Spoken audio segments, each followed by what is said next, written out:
मेरो आमा किन तिरस्कार गर्नुहुन्छ? मेरो आमा दुनियाँ त्यो टर्चर सहन नसकेर अहिले गाउँ बस्नु भएको छ त। कसले देख्यो त्यो व्यथा? देख्यो?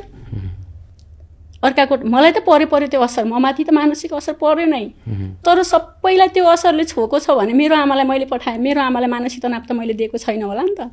म त बरु यस्तो यो दुनियाँ किचलमा बस्नुभन्दा छुट्टै संसार रमाएको मान्छे छ। फेरि संसार रमाएको होइन कि, रमाएको भन्नाले त्यो देख्नै नसकेर के दिनदिनको टर्चर देख्न नसकेर म आफै बाहिर बसेको मान्छे हो, कुनै पनि होइन, न मेरो माइतीले पठाएको हो। अहिले कस्तो छ आमासँग सम्बन्ध हजुरको? मेरो जहिले पनि राम्रो थियो त।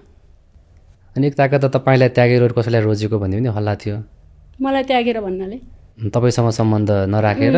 यस्तो हो, त्यतिखेर चाहिँ म चाहिँ दुबईबाट आएको, म चाहिँ कुनै पनि कार्यक्रममा इन्भल्भ नभएर सिधै आएको, केही छ आन्तरिक कुरा। मेरै छोराले जाउँ मामु भनेको थियो, मैले चाहिँ गलत गरेकै हो त्यतिखेर। केही उनीहरूको केही आन्तरिक उताप चढाव थियो दुबईमा। अब म त्यो कुराहरू धेरै सहन नसक्ने महिला हो, बच्चाको आँसु कहिले पनि देख्न नसक्ने महिला। तर अब चाहिँ किनभने मलाई यति भन्दासँग मेरो छोराले चुप्प लाएर बस्दाखेरि त मैले केही कुरा त बोल्नै पर्छ। किनभने के हुन्छ भने म दुबईबाट आएपछि चाहिँ म छुट्टै नै बसेको हो।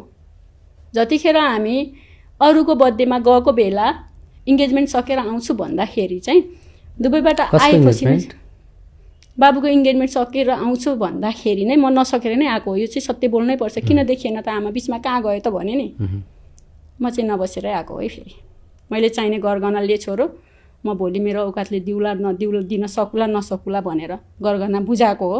तपाईँहरूले भ्लगमा पनि देख्नु भएको होला, मेरो सासु आमाले यस्तो दिनुभएको थियो उस्तो दिनुभएको थियो भनेर होइन। तर म चाहिँ मेन्टली प्रिपरेसन हुन नसकेर नै काठमाडौँ आएको त्यतिखेर।